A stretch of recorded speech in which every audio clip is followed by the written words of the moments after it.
ফিলিস্তিনের অবরুদ্ধ গাজার সীমান্ত শহর রাফায় হামলা ঠেকাতে ইসরায়েলের অস্ত্রের একটি চালান স্থগিত করেছে যুক্তরাষ্ট্র। বিষয়টি নিশ্চিত করেছেন মার্কিন প্রতিরক্ষা মন্ত্রী লয়েড অস্টিন। বুধবার মার্কিন কংগ্রেসের উপকমিটির সামনে তিনি এসব কথা বলেন। গাজার সর্বদক্ষিণের শহর রাফাতে ইসরায়েল বড় ধরনের স্থল অভিযান শুরু করতে যাচ্ছে।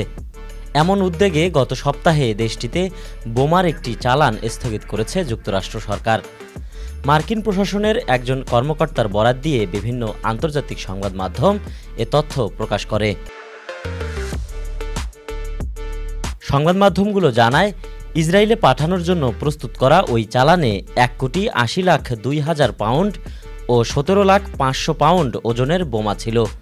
যুক্তরাষ্ট্রে বিবিসির মিডিয়া পার্টনার বিসিএস নিউজকে এ তথ্য জানান ওই মার্কিন কর্মকর্তা বলেন, রাফাতে বেসামরিক লোকজনের মানবিক চাহিদা নিয়ে যুক্তরাষ্ট্রের উদ্যোগ পুরোপুরি বিবেচনায় নেয়নি ইসরায়েল।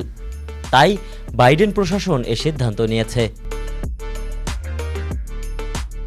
এ বিষয়ে বুধবার লয়েড অস্টিন মার্কিন আইন প্রণেতাদের বলেন, গাজার দক্ষিণাঞ্চলীয় শহর রাফাতে ইসরায়েলি বাহিনীর স্থল অভিযানের উদ্যোগে বাইডেন প্রশাসন গোলাবারুদ ভর্তি একটি জাহাজের চালান আটকে দিয়েছে।